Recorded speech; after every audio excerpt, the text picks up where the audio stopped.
जम्मू कश्मीर का पहलगाम, जिसे आज भारत का मिनी स्विट्जरलैंड कहा जाता है, आज उधर सिर्फ हिंदुओं का खून बह रहा है और इसका कारण है पाकिस्तान।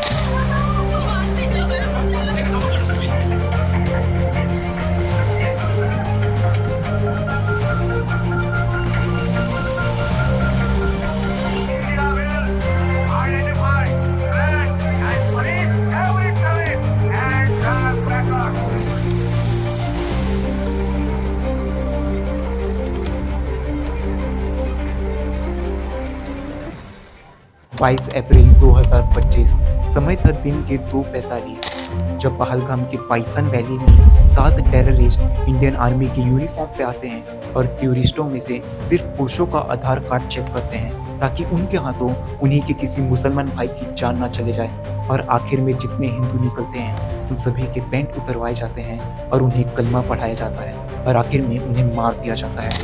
रिपोर्ट्स के अकॉर्डिंग इसमें 26 लोगों की जान गई और उन 26 लोगों में से एक 26 साल का इंडियन नेवी ऑफिसर भी था जिसकी सिर्फ एक हफ्ते पहले ही शादी हुई थी। जब 2022 में विवेक अभिनेत्री ने द कश्मीर फाइल्स मूवी बनाई थी जिसमें इस टेररिज्म अटैक को दिखाया था कि कैसे कश्मीर में कश्मीरी पंडितों को और हिंदुओं को उनके घर पे घुस के मारा जाता है, तो कई लोगों ने इस फिल्म को प्रोपेगेंडा फिल्म बताया था और इस फिल्म को वल्गर और झूठा कहा था। यहाँ तक कि अरविंद केजरीवाल ने दिल्ली के असेंबली में इस फिल्म को झूठा कहा था और इस पर हंसा था।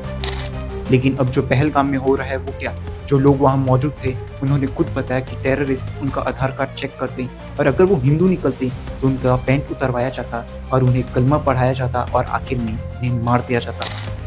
आज पूरे भारत में लैंग्वेज वॉर चल रहा है और भारत का हर एक स्टेट अपने लैंग्वेज के लिए बढ़ता जा रहा है, लेकिन इससे उन आतंकवादियों को जरा भी नहीं फर्क पड़ता। जो लोग पहलगाम में मारे गए वो भारत के अलग अलग स्टेट से थे, उनकी जाति अलग अलग थी, उनकी भाषाएं अलग अलग थी, लेकिन इससे उन आतंकवादियों को जरा भी नहीं फर्क पड़ा। उन्होंने देखा कि वो हिंदू हैं और सबसे बड़ी बात कि वो भारतीय हैं और उन्हें मार दिया गया। बाकी देशों से पंगे कम है जो तुम अपने देश में पंगे खड़े करो। तुम तमिलियन हो, तुम हिंदी बोलो, तुम क्यों बोलेंगे वो यार? बिहारी गाली है, अगर बिहारी गाली है तो पूरा कर्नाटक को खुला चैलेंज देते हैं। मुझे कहता है कि अगर तुम्हें शहर में रह के कन्नड़ा नहीं आती तो मैं तुम्हें सस्पेक्ट कर सकता हूँ। मैं बैंगलोर में पैदा हूँ तो मुझे कन्नड़ा आना जरूरी है क्या? मुझे ना बहुत अभी फिलहाल गुस्सा आ रहा है कि मुझे अपनी ही सिटी में अपने आप को प्रूव करना पड़ रहा है। लेकिन इस बार भारत इस टेररिस्ट अटैक का बदला न ही अपनी सेना की खून बहा कर लेना चाहता है और न ही अपने मिलिट्री इक्विपमेंट्स खर्च करके लेना चाहता है। भारत इस बार पाकिस्तान को पानी के लिए तड़पाना चाहता है, क्योंकि भारत ने पाकिस्तान के साथ सिंधु जल समझौता तोड़ दिया है।